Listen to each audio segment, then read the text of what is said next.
उज्ज्वल Maharashtra news चॅनलमध्ये आपल्या सर्वांचं स्वागत। क्रांतीज्योती सावित्रीबाई फुले यांची 195वी जयंती निमित्त आज अकोला फाटा मालेगाव या ठिकाणी क्रांतीज्योती सावित्रीबाई फुले चौकामध्ये क्रांतीज्योती सावित्रीबाई फुले यांच्या जयंतीनिमित्त धवळेश्वर फाउंडेशन तथा माळी समाजातील नवतरुणांनी या जयंती महोत्सवानिमित्त एक सावित्रीबाई फुलेंच्या प्रतिमेच्या पूजनाचा कार्यक्रम आयोजित केला आणि त्या कार्यक्रमाच्या निमित्तानं समाज बांधव या ठिकाणी एकत्र जमले आणि त्या जमलेल्या कार्यक्रमातून आपले विचार मोहनभाऊ वानखेडे असतील, प्राध्यापक अनिल बळी असतील तथा काही सुज्ञ युवकांनी आपले विचार व्यक्त करताना क्रांतीज्योती सावित्रीबाई फुले यांच्या जीवन कार्यावर प्रकाश टाकला। त्यावेळी नवतरुणांनी नवचेतना निर्माण होण्यासाठी हे कार्य केलं। तसेच क्रांतीज्योती सावित्रीबाई फुले यांच्या जीवन कार्यांचा परिचय देताना प्राध्यापक अनिल बळी यांनी सावित्रीबाई फुलेंच्या जीवन कार्यावर प्रकाश टाकला आणि त्यांचा वृत्तांत संबंधितांना सांगितला। उज्ज्वल महाराष्ट्रकरिता अनिल बळी, मुख्य संपादक। चराचर सृष्टीच्या विशालच्या रंगमंचावर सुख समाधान समृद्धीने जीवन जगणाऱ्या उपस्थित माझ्या युवा मित्रांनो, ज्येष्ठ माझ्या समाज बांधवांनो, आज 3 जानेवारी क्रांतीज्योती सावित्रीबाई फुले यांचा जयंती दिन। क्रांती सूर्य महात्मा ज्योतिबा फुले यांच्या खांद्याला खांदा लावून क्रांतीज्योती सावित्रीबाई फुले यांनी महात्मा ज्योतिबा फुले यांच्या सोबत समाज कार्यांची नाळ जुळवून घेतली। अतिशय प्रतिकूल परिस्थितीमध्ये नवरा बायकोंचं सुख समाधानाचं जीवन जगण्याऐवजी आपण समाजाचे शिलेदार आहोत, आपण समाजाचे हिस्सेदार आहोत। आपला बहुजन वर्ग, बहुजन समाज हा कुणाच्या तरी आधिपत्याखाली जीवन जगत आहे। या काळामध्ये महिलांना घरातून बाहेर निघण्याची मुभा नव्हती, महिलांना घरातून बाहेर निघण्याची शिक्षणाची परवानगी नव्हती। त्या काळामध्ये क्रांतीज्योती सावित्रीबाई फुलेंना अर्थात आपल्या धर्मपत्नीला स्वतः शिकविलं आणि शिकविल्यानंतर देशातली पहिली शिक्षिका म्हणून योग घडवून आणला। पुण्यामध्ये खेडेवाड्यात 1 जानेवारी 1848ला पहिली मुलींची शाळा सुरू केली। बोले तैसा चाले त्याची वंदावी पावले क्रांती ज्योती सावित्रीबाई फुले, क्रांती सूर्य महात्मा ज्योतिबा फुलेंनी घडविल्यात।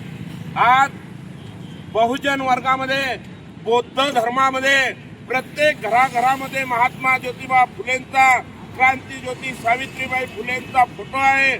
बाबासाहेब आंबेडकर आपलं दैवत ते मानतात, कारण तो काळ होता ज्या काळामध्ये माणसाला माणसासारखं जगता येत नव्हतं। 4 वर्ण समाजामध्ये होते, ब्राह्मण, क्षत्रिय, वैश्य आणि शूद्र समाजामध्ये आजचे जे आपण 18 पगड जातीचे लोक आहोत, मग माळी, तेली, कोळी सर्व जे असतील 18 पगड ते सर्व शूद्र समाजामध्ये गणल्या जात होते। या समाजामध्ये माणसाला माणसासारखं जीवन जगता येत नव्हतं। त्यातला अधिक शूद्र हा जो वर्ग होता तो म्हणजे तत्कालीन महार, म्हणजेच आजच्या काळातला बुद्धिस्ट म्हणून ओळखल्या जाते। महात्मा ज्योतिबा फुलेंनी या चातुर्वर्ण्य पद्धतीमध्ये स्वतःच्या घरचा हौद पाण्यासाठी खुला करून दिला आणि म्हणूनच बाबासाहेब आंबेडकर यांनी क्रांती सूर्य महात्मा ज्योतिबा फुलेंना आपला गुरु मानलं, कारण त्या प्रतिकूल परिस्थितीमध्ये आपल्या घरातला पाण्याचा हौद सर्वांसाठी खुला करून दिला। म्हणूनच बाबासाहेब आंबेडकरांनी चवदार तळ्यावर जे पाणी निसर्गदत्त आहे, जे कोणाच्या बापाचं नाही, मग तिथं भेदभाव कसा केला जातो म्हणून चवदार तळ्यावर सत्याग्रह केला आणि सर्वांसाठी तो चवदार तळे हा सर्वांसाठी उपलब्ध करून दिला। ज्या मंदिरात सर्वांना जाता येत नाही, काही लोकांना अडविल्या जात होतं, तिथे काळाराम मंदिरासाठी सुद्धा भारतरत्न डॉक्टर बाबासाहेब आंबेडकरांनी काळाराम मंदिराचा सत्याग्रह केला. हे कोणाचा आदर्श डोळ्यासमोर ठेवला तर क्रांती सूर्य महात्मा ज्योतिबा फुलेंचा आदर्श डोळ्यासमोर ठेवला. क्रांती सूर्य महात्मा ज्योतिबा फुले यांनी नायगाव येथील खंडूजे पाटलांची पोरगी ज्यांचा जन्म 3 जानेवारी 1831 ला खंडूजी पाटलांच्या पोटी एक कन्यारत्न जन्माला आलं. ज्या कन्यारत्नानं महिला समाजाचा उद्धार केला. आपल्या भारताची महिला राष्ट्रपती प्रतिभाताई पाटील असतील, इंदिरा गांधी पंतप्रधान असतील किंवा महिलांना जे घरातून बाहेर निघण्याची मुभा भेटली ते कोणामुळं तर या चित्रामध्ये या फोटोमध्ये जे दिसून राहिलं ते क्रांती ज्योती सावित्रीबाई फुले यांच्या त्या काळातली प्रतिकूल परिस्थितीमुळं. उपस्थित माझ्या समाज बांधवांनो, ज्या काळामध्ये माणसाला माणसासारखं जीवन जगता येत नव्हतं त्या काळामध्ये जर हे असं कार्य करू शकतात तर आपण आज लोकशाहीमध्ये जगत आहोत. मग या लोकशाहीमध्ये क्रांती सूर्य महात्मा ज्योतिबा फुलेंना आतापर्यंतही भारतरत्न पुरस्कार मिळाला नाही. ही एक खंत आहे. महात्मा ज्योतिबा फुलेंचा आदर्श ठेवून भारतरत्न पुरस्कार घेणारे खूप मोठे क्रांती ज्योती सावित्रीबाई फुलेंना सुद्धा या दाम्पत्यांना भारतरत्न हा पुरस्कार मिळायला पाहिजे अशी एक आपण या ठिकाणी या बैठकीतून एक मागणी करू.